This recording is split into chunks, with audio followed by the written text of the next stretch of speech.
Assalamualaikum warahmatullahi wabarakatuh. Alhamdulillahirrabbilalamin. Kembali lagi di konten IBG. InsyaAllah kita akan melanjutkan untuk menjawab pertanyaan yang masuk kepada kami. Assalamualaikum warahmatullahi wabarakatuh. Izin bertanya, Gus, ketika kita sedang sholat di rumah, tiba-tiba ada tamu yang datang dan mengucapkan salam, apa yang harus kita lakukan? Apakah menjawab salamnya karena wajib atau melanjutkan sholat? Bismillahirrahmanirrahim. Kaitannya dengan posisi kita sedang melakukan sholat, ada beberapa hal yang apabila kita lakukan maka dapat membatalkan sholat. Di antaranya adalah nomor satu, berbicara. Berbicara ini dibagi oleh para ulama radhiyallahu ta'ala anhum. Yang pertama adalah berbicara yang dapat dipahami, maka hukumnya adalah membatalkan sholat meskipun sekedar satu huruf. Semisal ada orang di dalam sholat mengucapkan kata-kata qi, qaf dengan harokat kasroh, artinya adalah jauhilah, atau artinya adalah hindarilah. Kita bermaksud untuk berbicara kepada orang tersebut, maka hukumnya itu membatalkan sholat meskipun hanya sekedar satu huruf karena memahamkan. Adapun apabila kalimat tersebut tidak memahamkan, maka apabila sampai terbentuk 3 atau 4 huruf dalam bahasa Arab, dalam lafadz hijaiyah, maka termasuk sesuatu yang membatalkan sholat. Adapun apabila yang dibaca adalah zikir, apabila yang dibaca adalah doa, maka hukumnya diperbolehkan dan tidak membatalkan sholat, asalkan berbahasa Arab dan tidak diletakkan di tengah-tengah rukun qauli. Misalnya kita suka dengan dzikir subhanallah walhamdulillah wala ilaha illallahul akbar. Kok ada orang yang saking sukanya dengan kalimat ini, kemudian ketika sujud ditambah dengan lafaz subhanallah walhamdulillah, boleh.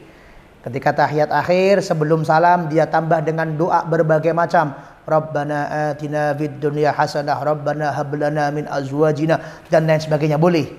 Asalkan berbahasa Arab dan kemudian diucapkan tidak di tengah-tengah rukun qauli. Adapun apabila doa tersebut tidak berbahasa Arab, maka mutlak batal apabila dilisankan dengan lidah kita, dengan mulut kita sampai mengeluarkan lafadz, hukumnya batal. Atau berbahasa Arab tetapi diletakkan di tengah-tengah rukun qauli. Misalnya ketika kita di tengah-tengah baca Al-Fatihah, Bismillahirrahmanirrahim, Alhamdulillahirabbil alamin, kita tambah dengan doa Rabbana atina, selesai, kemudian Ar-Rahmanir-Rahim, batal. Ya, itu beberapa ketentuan mana yang membatalkan dan mana yang tidak membatalkan sholat tersebut. Nah, kaitannya dengan menjawab salam, maka menjawab salam ini termasuk sesuatu yang apabila kita laksanakan di dalam sholat maka membatalkan sholat kita. Kenapa? Karena di dalam sholat kita tersebut tidak boleh berbicara kepada orang-orang yang ada di sekitar kita. Tidak boleh. Sholat fokus kepada Allah Subhanahu wa Ta'ala. Apabila kita iring-iringi dengan pembicaraan kepada orang di sekitar kita, meskipun dengan menggunakan bahasa Arab, maka hukumnya batal. Semisal ketika kita ruku, di pojok sana ada orang bersin. Setelah bersin kemudian dia mengucapkan Alhamdulillah. Kemudian kita katakan kepada dia Yarhamukallah. Yarhamu, semoga merahmati ka panjenengan Allahu Gusti Allah. Semoga Allah merahmatimu. Ka di sini merupakan dhamir mukhatab. Artinya orang yang ada di situ sedang kita ajak berbicara. Berbicara ketika sholat hukumnya batal. Berbicara ketika saat hukumnya batal.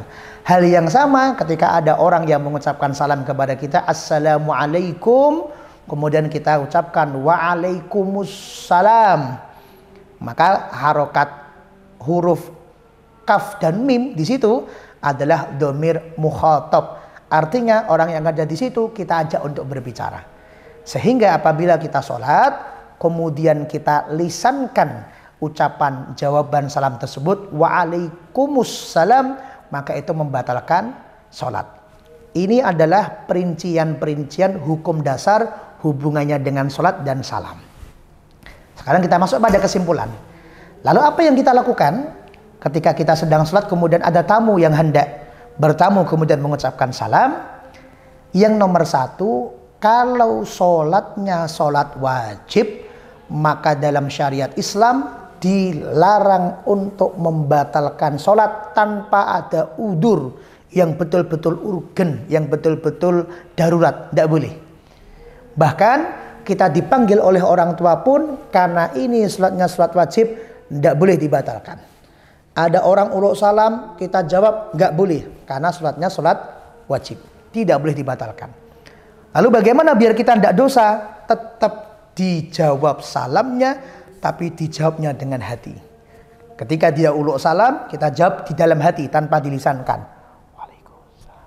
Boleh kalau seperti itu.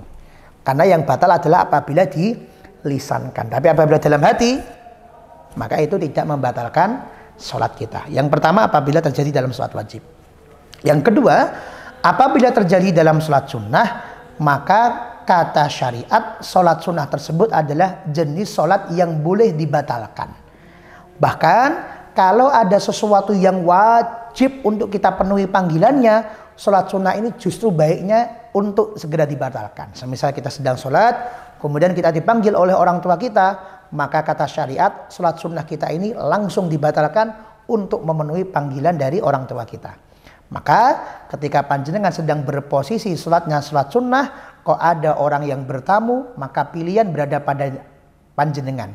Mau dilanjutkan tafadhol, mau dibatalkan untuk segera menjumpai tamu, dipersilahkan.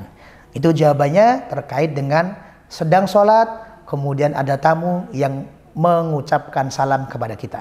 Terima kasih. Assalamualaikum warahmatullahi wabarakatuh.